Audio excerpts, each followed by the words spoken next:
आप सभी को मर्यादा पुरुषोत्तम श्री राम जी के जन्म उत्सव पर रामनवमी पर बहुत बहुत शुभकामनाएं।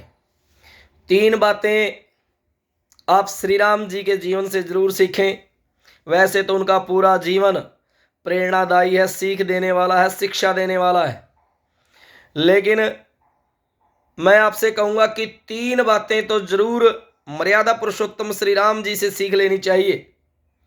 पहली, कहते हैं कि श्री राम जी बाल्यावस्था से ही जब वो गुरुकुल की शिक्षा ग्रहण करते हैं तो योग ध्यान प्राणायाम प्रतिदिन करते हैं, उनके जीवन में आता है और उनके जीवन में ये सीख मिलती है। जब उनको दुख मिलता है तब भी दुखित नहीं होते, और जब सुख मिलता है तब भी वो अति आनंदित महसूस नहीं करते।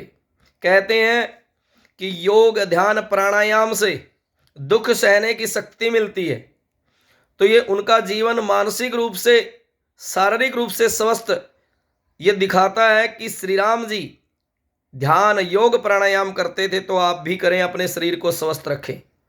दूसरी बात, कहते हैं कि श्री राम जी का चरित्र पूरे रामायण काल में अति सर्वोत्तम है, इसलिए उनको मर्यादा पुरुषोत्तम श्री राम जी कहते हैं।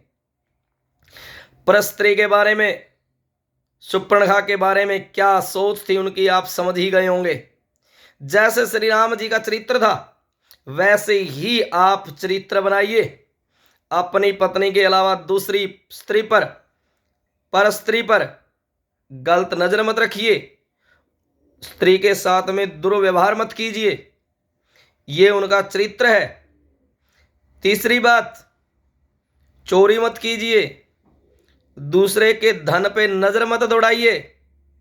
जब श्रीलंका पर श्री राम जी विजय प्राप्त कर लेते हैं तो उनके मन में थोड़ा सा भी नहीं आता कि हमने श्रीलंका को जीत लिया है, हम उसी को हथिया लेते हैं या उसका राजपाट हम ही उसका राजा बन जाएंगे। ऐसी सोच नहीं है उनकी। अपितु क्या करते हैं कि विभीषण को राजपाट संभलवा देते हैं और अयोध्या वापस आ जाते हैं।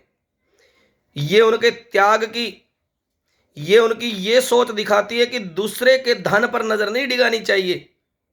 ये 3 बातें तो जरूर सीख लेनी चाहिए कि प्रतिदिन योग ध्यान प्राणायाम जैसे श्री राम जी करते थे, शारीरिक रूप से मानसिक रूप से स्वस्थ थे, वैसे ही हम बनेंगे। दूसरा, श्री राम जी का चरित्र सर्वोत्तम है, ऐसे ही हम भी चरित्रवान बनेंगे। तीसरा, दूसरे के धन पे नजर नहीं दौड़ाएंगे, गलत नजर नहीं दौड़ाएंगे, चोरी की रिश्वतखोरी की भावना नहीं रखेंगे। जैसे श्री राम जी दूसरे के धन पर नजर नहीं दौड़ाते वैसे हम भी ईमानदार रहेंगे, कर्तव्यनिष्ठ रहेंगे। ये 3 बातें तो श्री राम जी के जीवन से आपको सीख लेनी चाहिए। जय जय श्री राम। बहुत बहुत शुभकामनाएं।